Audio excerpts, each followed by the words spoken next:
இன்றைக்கி காயல் சமையல் பகுதியில் நம்ம பார்க்க போகிறது ரமலான் மாதத்துக்கான ஸ்பெஷல். சங்கை மிகுந்த ரமலான் ஆரம்பமாக இன்னும் சில நாட்களே இருக்குது. அந்த டைமில் நம்ம நோன்பு டைமில் நிறைய வேலைகளை இழுத்து போட்டு எல்லா பெண்களும் செஞ்சுக்கிட்டு இருப்பாங்க.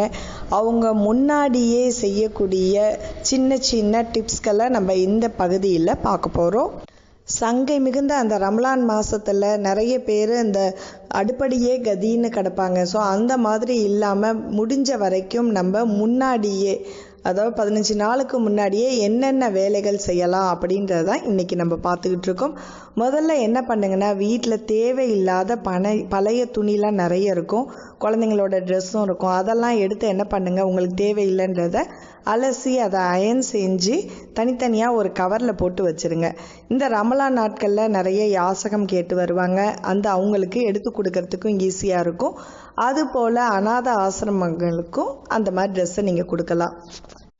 இந்த புனிதமிக்க ரமலான் மாதத்தில் ஜகாத், சதக்கா, தர்மம் கொடுக்கறது ஒவ்வொருத்தவங்களுடைய கடமை. ஸோ அது கடைசி நேரத்தில் கொடுக்காம அது யாராருக்கு கொடுக்க போகிறீங்க அப்படின்றத உங்கள் வருமானத்துலேருந்து பங்கு எடுத்து இந்த 2.5% எவ்வளோ வரும் அப்படின்றதையும் யாராருக்கு அதை பகிர்ந்து கொடுக்க போகிறீங்கன்ற லிஸ்ட்டையும் முன்னாடியே எடுத்து வச்சுருங்க.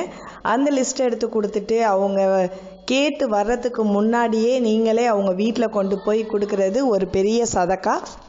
இதுமாதிரி நோன்பு ஆரம்பத்திலே அதுவும் கொடுத்துடுங்க. கடைசி வரைக்கும் வெயிட் பண்ணாமல் கடைசி 10 தான் நன்மையை அள்ளணும் அப்படின்ட்டு அந்த கடைசி நாள் வரைக்கும் வச்சுருக்காம முடிஞ்ச வரைக்கும் அதை நோம்போட ஆரம்பத்திலேயே கொடுக்க முயற்சி செய்யுங்க.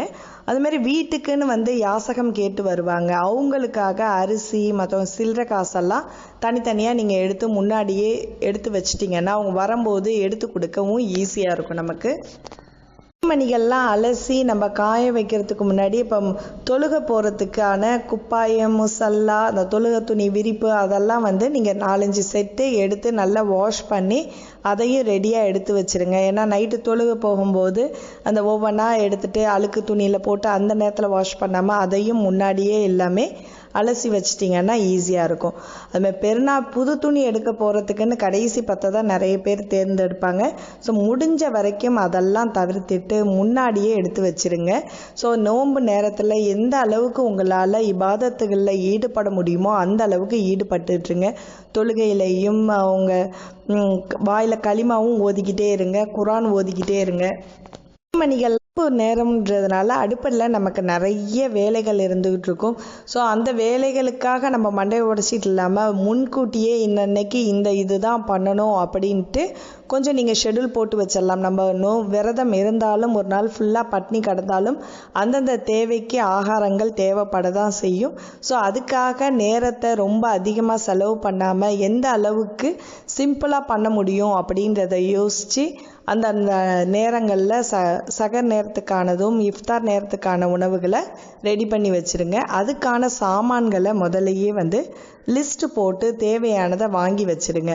அதெல்லாம் மொத்தமாக அன்னன்னைக்கு வாங்கிட்டு இருக்க சாமான்களை மட்டும், காய்கறி அந்த மாதிரி ஃப்ரூட்ஸ் எல்லாம் கொஞ்சம் ஒரு வாரத்துக்கு முன்னாடி வாங்கி மொத்தமாக ஃப்ரிட்ஜில் ஸ்டோர் பண்ணி வைங்க. எல்லாத்தையுமே லாஸ்ட் மினிட் பார்க்கணுன்றது மாதிரி வைக்காதீங்க. அடுப்படியும் சுத்தமாக க்ளீன் பண்ணி வச்சிட்டோம்னா நமக்கு ஈஸியாக இருக்கும். பழைய டப்பா, பாத்திரங்கள்லாம் அதை யூஸ் பண்ணாமல் நிறையவே வச்சுருப்போம். அது ரொம்ப உடஞ்சிருச்சுன்னா அதை கீழே போட்டுடுங்க. கொஞ்சம் ஓரளவு நல்லா இருக்குது அப்படின்னா அந்த டப்பாவெல்லாம் அலசி உங்கள் பக்கத்துலேயே யாராவது கஷ்டப்படுறவங்க மாதிரி இருந்தாங்கன்னா அவங்க வீட்டுக்கு பயனுள்ளதாக இருந்தால் அதை கொடுத்துடுங்க. ஃப்ரிட்ஜை சுத்தமாக க்ளீன் பண்ணி வச்சுருங்க. ஏன்னா நோன்பு நேரங்களில் அதிகமாக அதில் ஃப்ரூட்ஸ், வெஜிடபிள்ஸ் அதெல்லாம் வாங்கி ஸ்டோர் பண்ணி வைப்போம். அதனால் ஃப்ரிட்ஜை பழைய திங்ஸ் எல்லாம் எது இருந்துச்சோ அதெல்லாம் எடுத்துட்டு க்ளீனாக அந்த புது ஐட்டம்க்கு வைக்கிற மாதிரி வச்சுக்கோங்க. பேரிச்சம்பழம் அதிகமாக நம்ம இந்த டைமில் யூஸ் பண்ணுவோம். ட்ரை ஃப்ரூட்ஸும் நிறைய வாங்குவோம். ஸோ இதெல்லாம் மொத்தமாக வாங்கி ஒரே டப்பாவில் போட்டு வைக்காமல் மொத்தமாக நம்ம 1 கிலோ 2 கிலோன்னு வாங்கிடுவோம். அதை இன்னொரு இடத்துல வச்சுட்டு அன்னன்னைக்கு யூஸ் பண்ணுற மாதிரி ஒரு 5 நாளைக்கு யூஸ் பண்ணுற மாதிரி சின்ன சின்ன டப்பாவில் போட்டு வச்சு நம்ம யூஸ் பண்ணோம்னா அந்த பொருள் வீணாக போகாது.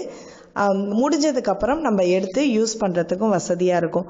அந்த மாதிரி தேங்காய், கசகசா, முந்திரி இதெல்லாம் விழுதுகள்லாம் நம்ம இஞ்சி பூண்டு பேஸ்ட் இதெல்லாம் நிறைய நமக்கு தேவைப்படும் சகர் நேர உணவுக்காக ரெடி பண்ணுறதுக்காக. அதை என்ன பண்ணுங்கன்னா ஒரு வாரத்துக்கு முன்னாடியே நிறைய அரைச்சி வச்சுருங்க. 1 கிலோ அளவுக்கு அரைச்சி அதை சின்ன சின்ன பாக்ஸில் போட்டு தேவைக்கு அன்னன்னைக்கு எடுக்கிற மாதிரி யூஸ் பண்ணிங்க. பேரிச்சம்பழம் இந்த மாதிரி சின்ன சின்ன டிப்ஸ் எல்லாம் உங்களுக்கு நிச்சயமாக பயனுள்ளதாக இருக்கும்னு நினைக்கிறேன். இன்ஷா அல்லாஹ் நாளைக்கும் அடுத்த பகுதி தொடரும். இந்த வீடியோ உங்களுக்கு பிடிச்சிருந்துச்சுன்னா மறக்காமல் லைக் பண்ணிவிட்டு உங்கள் கருத்துக்களை எங்களோட ஷேர் பண்ணிங்க. அடுத்த ஒரு டிப்ஸில் சந்திப்போம். நன்றி.